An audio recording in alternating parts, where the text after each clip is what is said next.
Le 23 juillet dernier, la commission F1, qui est en fait une réunion avec les patrons des écuries, le détenteur des droits commerciaux de la F1, donc Stefano Domenicali, et des représentants de la FIA, a rejeté à l'unanimité un nouveau barème de points qui était en discussion pour élargir les points jusqu'à la 12e position en Formule 1. Alors du coup, s'il y avait discussion sur un nouveau barème de points, c'est pas pour rien. La Formule 1 change, elle évolue, les équipes aussi, les écarts entre toutes les écuries n'ont jamais été aussi proches aujourd'hui.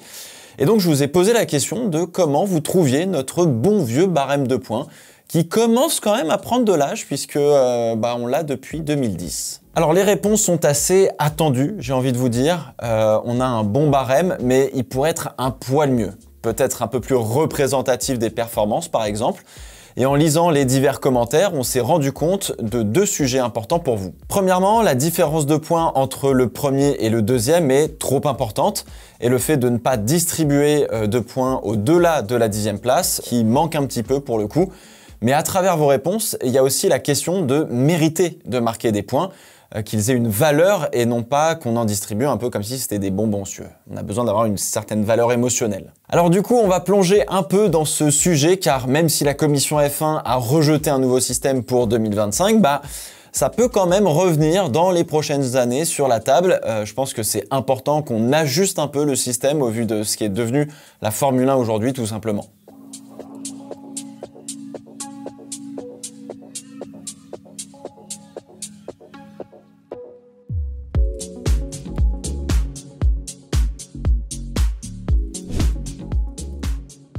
Marquer un point en Formule 1, c'est symbolique. C'est parfois aussi important qu'une victoire, c'est une prouesse que personne ne pourra vous retirer.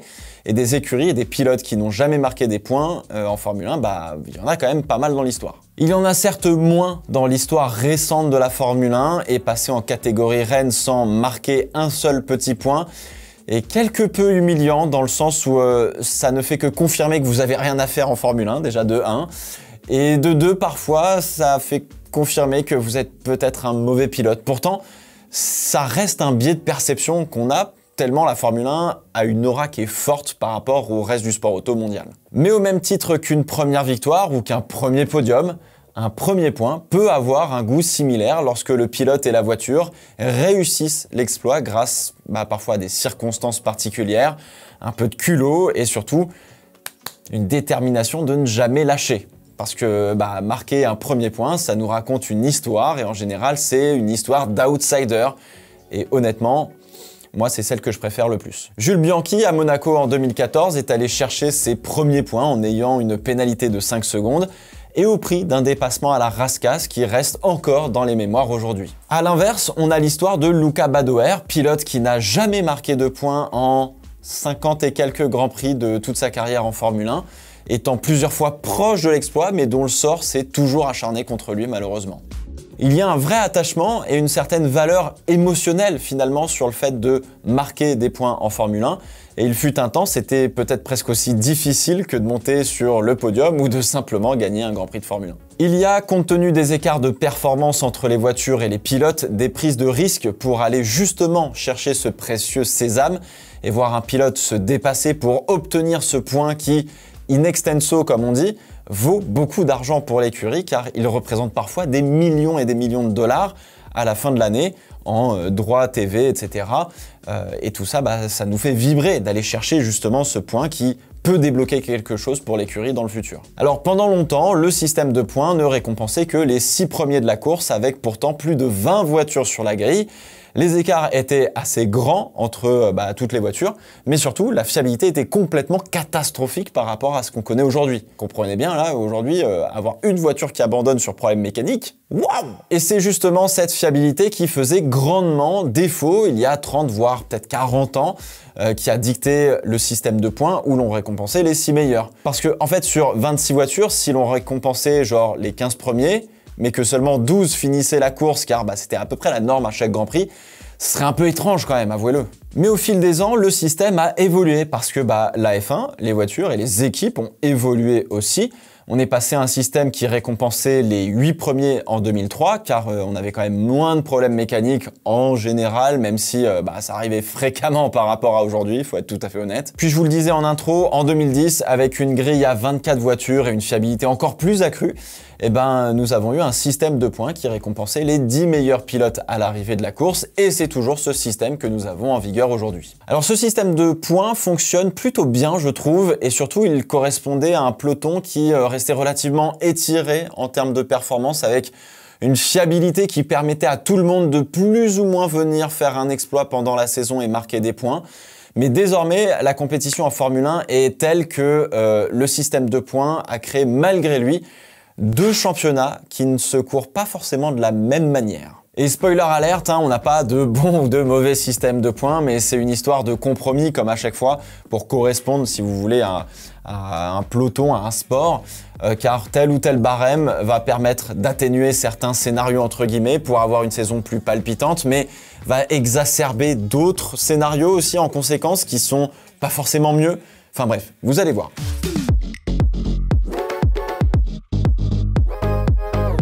Aujourd'hui, en F1, on a une sorte de double championnat qui, de manière assez bizarre, ne se déroule pas du tout de la même manière.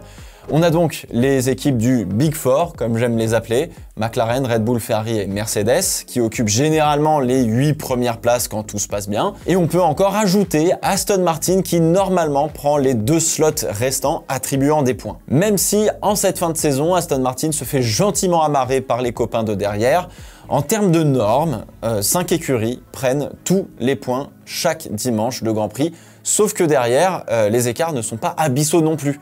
On a vu 3 voire 4 écuries être en capacité d'être meilleures des autres sur la saison. Les écarts n'ont jamais été aussi proches et je trouve personnellement que ces écuries méritent souvent de marquer des points aussi. En ce qui concerne la victoire, qui récompense 8 points de plus que la 2e place, qui elle ne récompense seulement que 3 points de plus que la 3e marche du podium, on peut se dire que, en fait, entre guillemets, on donne un peu le titre plus facilement à une voiture et à un pilote qui vont dominer. Que ce soit Verstappen l'année dernière ou Hamilton dans la fin des années 2010 par exemple, et je compte pas non plus la domination de Vettel en 2011 et 2013 par exemple. Ceci étant dit, hors période de domination, on a des championnats qui ont été très serrés toute la saison, comme par exemple en 2021, ou d'autres où l'on a vu revenir un pilote pour jouer le titre dans les dernières courses. Je pense notamment à 2012 où Vettel s'est retrouvé 3e voire 4e je crois du championnat parfois, à presque 40 points du leader. Donc c'est pas rien. Mais bon, des saisons comme ça arrive pas tous les 4 matins, on est d'accord, et ce n'est pas le système de points qui est fautif, mais simplement les écarts de performance que personne ne peut vraiment gérer, ou presque, mais on va y revenir. Donc pour l'écart entre la 1re et la 2e place, ça ne me choque pas vraiment, mais c'est un avantage si on a plusieurs prétendants différents à la victoire tous les dimanches. Genre si tous les pilotes du Big Four, entre guillemets, se battent pour la victoire, et que chacun prend 2 voire plus de victoires sur une saison, on va avoir un championnat absolument de folie. Et ce barème de points récompense celui qui gagne le plus de courses dans une compétition serrée et qui, entre guillemets, empêche un peu plus celui qui finit tout le temps 2e de prendre le titre, dans une certaine mesure si tu préfères. Alors, faudra voir en 2025 ce que ça donne, mais a priori, on a le bon système pour le titre, je pense, en partant du principe que les écarts de performance seront encore plus proches entre tout le monde. Par contre, en 2026, on aura peut-être une écurie qui dominera, et là, effectivement, la victoire sera peut-être entre guillemets trop récompensante avec le système de points qu'on a. Bon alors maintenant, regardons d'un peu plus près ce qu'il se passe en 2e partie de tableau, parce que marquer des points aujourd'hui pour les écuries de cette 2e partie de tableau là, c'est devenu bien plus complexe. En fait, ils sont 3 voire 4 à se battre pour une P11 et parfois une P9 ou une P10 quand il y a suffisamment de problèmes devant, quoi. Alors on pourrait dire qu'il y a 2 manières différentes de faire le championnat, si vous préférez. Une plus agressive que l'autre. Alors, lorsque vos 2 voitures marquent des points régulièrement, vous faites tout pour maximiser le nombre de points que vous marquez. Sauf si vous jouez le championnat pilote ou constructeur, ou dans ce cas-là, vous allez donner des consignes d'équipe, sauf si vous appelez McLaren, mais voilà. Ça concerne les écuries qui marquent régulièrement des points, donc les top teams, Aston Martin, etc. C'est une manière qu'on qualifierait de tout à fait normale de faire la course, là-dessus je vous apprends rien. À l'inverse, et on l'a vu à plusieurs reprises cette année dans le peloton, être en dehors du top 10 vous demande d'avoir recours à des stratégies beaucoup plus agressives pour marquer les points quand vous en avez l'occasion, tout simplement.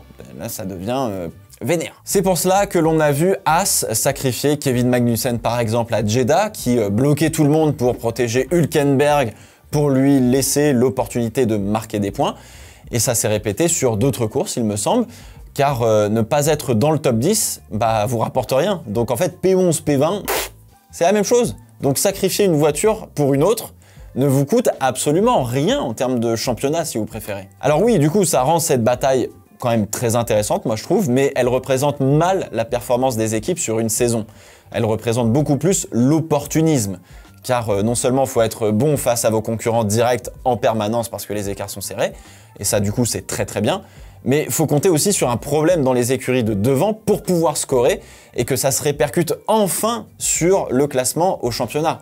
Et donc que ça ne mette pas à la poubelle tous les moments où vous étiez pas loin de scorer des points. Et du coup, c'est ça qui est un petit peu plus problématique, je trouve, avec les écarts qu'on a aujourd'hui et le système de points qu'on a. Sauber, par exemple, aujourd'hui, n'a toujours pas marqué de points au championnat. Ils sont à 13 points d'Alpine, ce qui, ramené aux possibles points disponibles, entre guillemets, dans le cadre à peu près normal d'une course, où la P10 est dispo, car problème de vent, voire peut-être la P9, il leur faudrait au moins 4 Grands Prix à la régulière devant tout le midfield pour revenir sur Alpine. Pourtant, Sauber, à plus d'une occasion, n'était pas dernière des courses en début de saison. Par exemple, on a eu Guan Yu Zhou qui avait fini P11 à Bahreïn. Globalement, en fait, finalement, ce système de points récompense entre guillemets trop l'opportunisme pour le milieu de peloton, attention, alors que les écarts sont relativement serrés et la fiabilité est relativement bonne. Si on a besoin de un peu tout résumer, si vous voulez, la logique c'est plus les écarts de performance sont grands entre les équipes et plus la fiabilité est mauvaise, moins il va falloir attribuer de points pour compenser et rendre le point plus représentatif du sport, entre guillemets. C'est pour ça qu'on avait les 6 premiers qui prenaient des points il y a 30 ans. Je roule en Sauber, à 4 secondes des temps de Piastri, mais la McLaren met 1 seconde à la Red Bull, qui met 1 seconde à la Ferrari, qui met 1 seconde et demie à la Mercedes, etc. Mais dont toutes les voitures de la grille vont avoir une chance sur 2 de casser, on va pas récompenser les 15 premiers pour le coup. Le système de points doit être un peu plus représentatif du peloton qui se joue beaucoup du coup sur la fiabilité dans ce cas précis. Inversement, et c'est le cas dans d'autres catégories, par exemple aux États-Unis ou en Australie, la compétition est diablement serrée et les voitures sont très fiables. Donc, on donne des points à beaucoup de pilotes, voire à la totalité de la grille, parce que ça permet de mieux représenter les écarts de performance au championnat. Et tout le monde est toujours en bataille avec ses concurrents directs.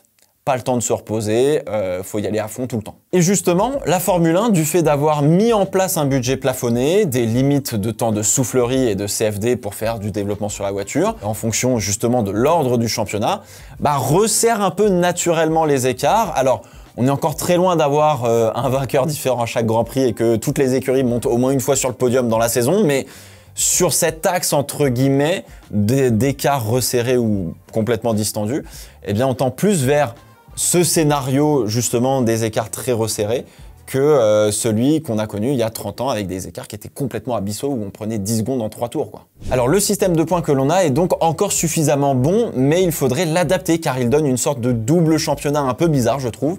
Mais il faut effectivement faire attention à ce que le fait de marquer des points ne devienne pas banal non plus. Ça reste important. Aujourd'hui, en cette saison 2024, marquer des points, ce n'est plus un exploit émotionnel car les écarts sont très serrés. Cela reste émotionnel pour, par exemple, des rookies comme Berman ou Colapinto. Oui, parce que ça reste beau, c'est leur premier point, etc. Mais sans vouloir diminuer leur exploit, on est quand même loin de l'exploit d'une Minardi de Weber en 2002 ou d'un Jules Bianchi dans une Marussia à Monaco où vraiment dans les deux cas, c'était de l'ordre de l'impensable de marquer des points, quoi. C'était une vraie victoire. Là, Colapinto et même Berman, marquer des points dans une Haas ou dans une Williams, bon, oui, bravo, mais c'était pas l'impossible non plus, quoi. Alors oui, la Formule 1 a changé depuis ces années-là, ce n'est pas spécialement moins bien ou mieux d'ailleurs, mais c'est juste simplement différent. Voilà, alors pour aller un peu plus loin, on a simulé la saison 2024 avec 3 barèmes de points différents qui vont du plus proche de la F1 entre guillemets au plus extrême pour voir ce que ça pourrait donner en termes de résultats. On a donc pris le barème de points du MotoGP, de l'IndyCar et comme on en a parlé il n'y a pas très longtemps, on a pris aussi celui du V8 Supercar. On aurait pu prendre le système de la NASCAR mais c'est un sacré bordel, je vous le cache pas.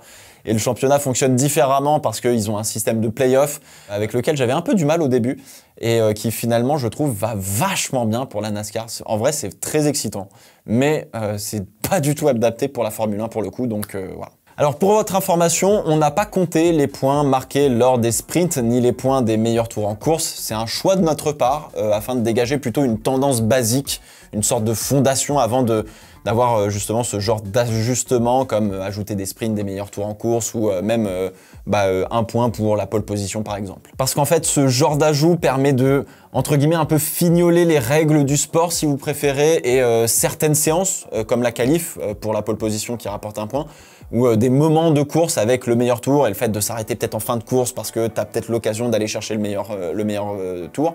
Et puis jusqu'à présent, on n'a eu que 3 sprints aussi dans la saison 2024, donc ça va pas changer dramatiquement la donne non plus, mais voilà, je tenais à vous mettre le cadre.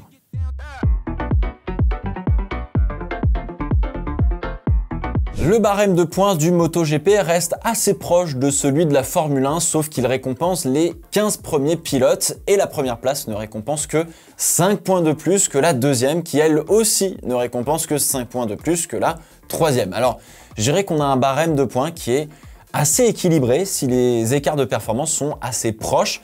Ce qui est plutôt le cas en MotoGP, vous pouvez l'admettre, il n'y a pas de souci là-dessus. Le changement n'est pas dramatique sur l'ensemble du classement pilote et constructeur, mais il y a quelques petites différences. Et on a pris la saison jusqu'à aujourd'hui, c'est-à-dire jusqu'au soir de Singapour. On ne compte pas Austin, évidemment. Alors résultat, Oscar Piastri gagne une place supplémentaire pour pointer à la 3e place du championnat face à Charles Leclerc. Lewis Hamilton prend aussi une position par rapport à Carlos Sainz. C'est, je trouve, pour le coup, un poil plus représentatif de la performance globale qu'on a sur la saison de ces pilotes. Je sais pas, il y a un feeling, ça me paraît à vue d'œil comme ça plus juste, tu vois, plus, ouais. Ça me paraît plus net, plus propre. Alors similaire pour le fond de grille, notamment pour les Sauber et Joe, qui a malgré la mauvaise voiture et n'ayant marqué aucun point sur le barème classique de la Formule 1, lui se voit récompensé par quelques performances dans le top 15 justement. Et pareil pour Esteban Ocon qui a scoré des points supplémentaires avec ce barème et qui remonte plus proche de Pierre Gasly, qui lui pour le coup a marqué des gros points mais de manière moins fréquente. C'est encore une fois, vous savez, cette dualité entre opportunisme et régularité.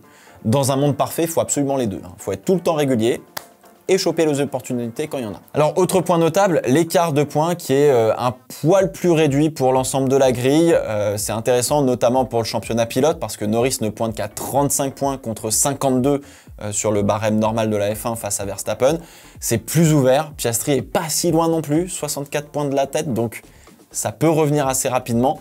D'ailleurs, Oscar Piastri passe devant Charles Leclerc au championnat avec sa victoire en Hongrie et il se talonne depuis et l'écart d'ailleurs entre Sergio Pérez et Fernando Alonso est réduit quasiment de moitié, de 82 points sur le barème normal classique de la F1. On passe à 45 ici. Donc c'est quand même pas mal quoi. Au final, on voit des groupes plus intéressants, je trouve. La tête du championnat, on peut y mettre peut-être un groupe de 4 en forçant un petit peu quand même au chausse-pied avec Verstappen, Norris, Piastri et Leclerc. Et vraiment derrière, on retrouve un autre groupe avec les deux Mercedes, Sainz et Perez. Alonso est toujours dans un no man's land, mais on arrive à beaucoup mieux voir les changements de position en deuxième partie de tableau et ça c'est plutôt bien quoi. Un peu pareil concernant le championnat constructeur, on arrive à mieux comprendre et voir les performances des uns et des autres, les progrès de Williams sur ces dernières courses, ça se voit nettement, le regain d'Alpine au Canada et en Espagne notamment, la progression de McLaren face à Red Bull dont la courbe, on le voit, perd en vitesse légèrement depuis le premier tiers de saison et qui est dû à un Sergio Pérez un peu en deçà. Alpine repasse devant Williams pour un petit point, tandis que Haas est la meilleure du reste, entre guillemets, avec 20 points devant VCarb, alors que c'est l'inverse avec le barème normal. Là aussi, j'ai le sentiment que ça me paraît plus proche des performances que l'on a vues en piste. VCarb, c'est difficile depuis l'Espagne, là où Haas a réussi à performer en qualif, quand même, à faire plusieurs Q3 avec Hülkenberg. Et en course, ça allait, mais il y avait toujours un peu de dégringolade ou ce genre de choses, mais toujours au prix de stratégies un peu agressives. Donc ça scorer quand même un petit peu. Donc au final, ce barème est un peu plus représentatif des performances qu'on a des pilotes et des écuries. Ça permet aussi de resserrer un peu plus les écarts et surtout, ça permet d'avoir plus de clarté, d'avoir une meilleure lecture sur le championnat tout entier, notamment sur la deuxième partie de tableau. Et donc, il y a encore plein de choses qui sont ouvertes jusqu'à la dernière course potentiellement du championnat. Et donc, ça fait plus de spectacle pour nous, c'est ça qu'on veut. Bref, ça fonctionne assez bien, tout le monde ne marque pas des points. Donc quelque part, on a quand même un peu cette limite de la P15 où dans le peloton, c'est très disputé. Et si vous avez une Sauber, ça reste quand même chaud. Mais forcément, la valeur d'un point en Formule 1, la valeur émotionnelle, entre guillemets, est un peu plus diluée par rapport à ce qu'on connaît aujourd'hui.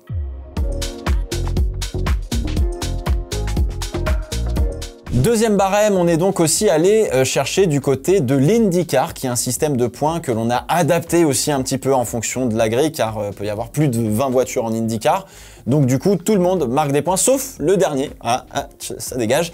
Et on ne compte toujours pas la pole position, toujours pas le meilleur tour en course et toujours pas les sprints. Alors du coup, on distribue 50 points pour la victoire, 40 points pour la P2 et 35 points pour la P3, et ainsi de suite jusqu'à la P19. Donc, faire preuve de régularité vous récompensera plus que si vous faites un ou deux gros coups d'éclat dans la saison et que vous êtes complètement au fond du trou la plupart du temps.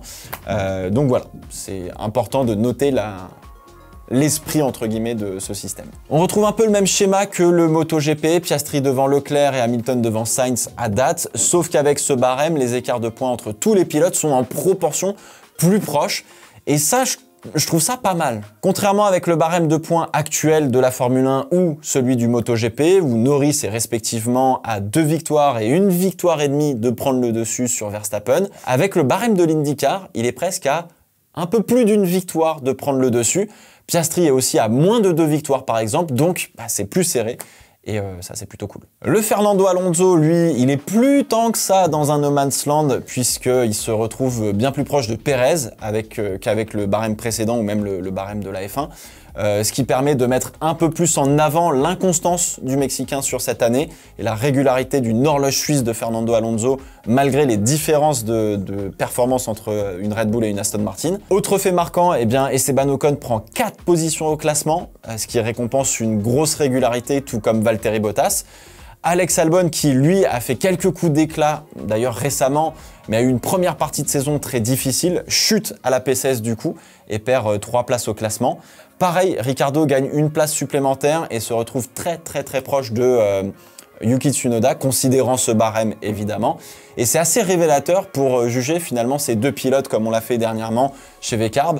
C'est, je trouve, un peu plus précis et on peut se dire que Ricciardo est pas aussi mauvais entre guillemets que ce que l'on pourrait croire, par exemple avec le barème de points de la F1 actuelle. Côté constructeur, la bonne forme des McLaren et les quelques déboires de Ferrari se payent mais instantanément. Au lieu de voir McLaren passer Ferrari en Hongrie avec le barème normal, eh bien on voit McLaren prendre l'avantage sur les rouges dès le Canada.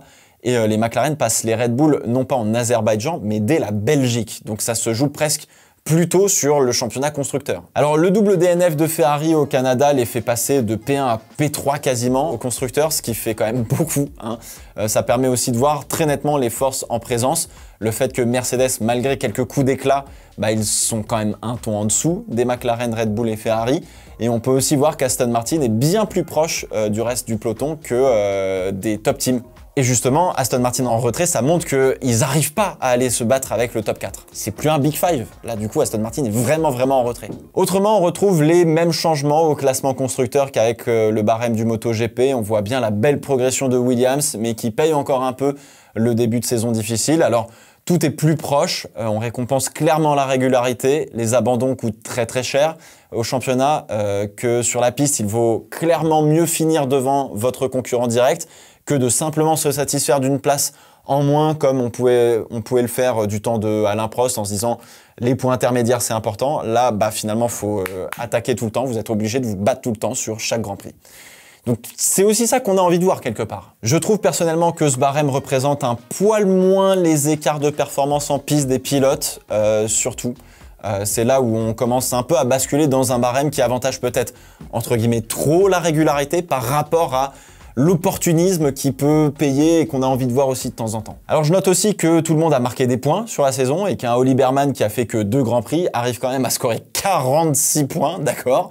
La valeur émotionnelle des points qu'on a nous personnellement devient donc absolument inexistante pour le coup et entérine ce symbole si cher à nos aïeux, si je puis dire. Alors je temporise aussi sur le fait que avoir 24 Grands Prix, est-ce que du coup ça sert vraiment à quelque chose de regarder toute la saison en sachant qu'on aura des GP chiants, d'autres sympas, etc. mais que le barème de points, vu comme il est fait, garantit presque de jouer le championnat sur la dernière course à chaque saison.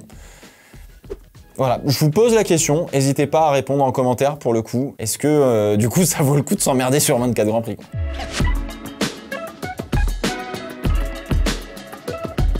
Bon, on termine avec un barème de points qui va cramer les yeux des anciens et ceux qui sont un petit peu austères à donner des points comme ça. On va parler du barème qu'on a adapté du V8 Supercar. Alors toujours pas de sprint, toujours pas de fastest lap, toujours pas de pole, on s'en fiche. Là, on distribue des points à tout le monde et pas qu'un peu. 75 points pour la victoire, 6 points de moins pour la P2, 5 points de moins pour la P3 et ainsi de suite. Donc là, là aussi, on va récompenser très clairement la régularité. Alors pour la tête du championnat, on retrouve là aussi les mêmes changements. Piastri devant Leclerc, Hamilton devant Sainz. Je pense que voilà, clairement les barèmes de points qu'on a vus jusqu'à présent montrent que c'est peut-être eux qui ont plus raison que le barème qu'on a en Formule 1 actuellement pour représenter vraiment les performances. En revanche, les écarts sont infimes puisque les 4 premiers jouent encore largement le titre. Ils sont à moins d'une victoire de Verstappen, sauf Leclerc. Et ça devient un poil plus chaud pour Hamilton et Sainz, mais en vrai, sur un malentendu, ça peut aussi tourner du tout au tout. Les DNF de Verstappen, Leclerc et Norris font particulièrement mal pour le coup. On voit assez bien la montée en puissance de Piastri pendant toute la saison et l'écart du top 4 qui s'est creusé sur Lewis Hamilton. D'ailleurs, le DNF de Sainz et de Perez à Bakou leur font perdre directement une place chacun ou presque, je crois. C'est assez violent hein, quand même. Donc faut pas se louper, hein. Chaque Grand Prix, faut se pointer, faut faire le job. On note aussi qu'Alonso, qui lui était dans un no man's land entre guillemets avec le barème du MotoGP, puis qui s'était bien plus rapproché de Perez avec le barème de l'IndyCar en creusant l'écart avec Hülkenberg, là c'est encore plus flagrant pour le coup, ça a été encore plus accentué. Alors autre phénomène intéressant à noter, Lance Stroll est un petit peu plus à la bataille avec Nico Hülkenberg, passant même devant l'Allemand en Belgique, Pays-Bas et Italie avant de repasser derrière, ce qui correspond au barème de la Formule 1, mais pas à celui du MotoGP et de l'IndyCar. On a des changements similaires à l'IndyCar, mais ils sont plus prononcés au final. Ocon gagne encore 4 places, Ricciardo 1, mais Albon en perd 4 au profit de Magnussen. Bottas et Joe montent aussi, mais c'est surtout dû au fait que Sargent, Colapinto et Berman ont disputé moins de courses qu'eux. Et donc ont moins marqué de points tout simplement. Et d'ailleurs, Sargent est celui qui a marqué le plus de points entre les trois logiquement, donc entre Sargent, Colapinto et Berman. On donne des points tout le temps, donc plus tu fais de courses, plus tu marques des points. Alors ça permet encore une fois de voir certains groupes apparaître, le top 4 assez clairement, un groupe un peu plus large de Hamilton à Fernando Alonso, puis le midfield méga serré de Hülkenberg à Albon, puis les deux Sauber qui, comme sur les autres barèmes, on voit qu'il y a un problème, il y a un gap, quoi. C'est un peu plus compliqué. Côté constructeur, c'est serré de fou entre Red Bull et Ferrari, mais ça me paraît peut-être un peu plus difficile d'aller chercher McLaren avec ce barème. Et c'est un peu la même chose finalement pour le barème avec l'IndyCar et le MotoGP. J'ai l'impression que McLaren est bien parti pour remporter ce titre de champion du monde des constructeurs, donc bon, on verra. Autrement, c'est très similaire à l'IndyCar sur la tête du classement constructeur, à la différence près que Monaco a été un vrai carton pour Ferrari qui s'est suivi d'un double DNF catastrophique au Canada. En fait, tout pèse beaucoup plus lourd dans la balance sur ce barème. Alors pareil, McLaren prenait déjà la tête du classement au Canada avant de se battre avec Red Bull pour définitivement prendre le dessus un poil plus tôt qu'avec le barème de l'IndyCar. Je crois que c'est à partir de Silverstone qu'ils prennent le dessus. Alors au final, ce barème qui distribue beaucoup de points à tout le monde, et je trouve clairement pas le bon pour la Formule 1. La valeur émotionnelle d'un point est du coup complètement inexistante si c'est pas négative, si on peut dire ça comme ça. Ça a le don quand même de créer du suspense jusqu'à la fin du championnat pilote. C'est au final un peu comme l'IndyCar, mais en plus prononcé. Pour la F1, ça fonctionne juste pas bien. Ça fonctionne juste pas du tout, quoi. Bon, alors avec toutes ces analyses, j'ai l'impression que la F1 devrait plutôt adopter un système de points similaire à celui du MotoGP pour le moment, et trouver peut-être un système un peu intermédiaire entre celui du MotoGP et de l'IndyCar comme on a vu. Si la concurrence se renforce de plus en plus, si on a de plus en plus de pilotes et d'écuries qui sont potentiellement en lice pour la victoire. Alors malheureusement, tout cela se ferait entre guillemets au détriment de la valeur émotionnelle que l'on attache au fait de marquer un point en Formule 1, et ce serait bien dommage, mais est-ce que ce serait pas là l'opportunité de trouver un nouveau symbole fort, similaire pour un jeune, pour un rookie, pour un nouveau pilote de Formule 1, qu'on mette plus en avant, tu vois. Effectivement, marquer un point, c'est quelque chose de très fort. Peut-être qu'il y a autre chose. Alors là aussi, vous pouvez y répondre en commentaire pour le coup, hein, trouver un nouveau symbole aussi fort que marquer son premier point en Grand Prix. Vous avez 4 heures. Voilà, j'espère que cette vidéo vous a plu, qu'elle a pu étayer un peu votre réflexion. On se retrouve très vite pour de nouvelles vidéos. D'ici là, portez-vous bien. Ciao, ciao.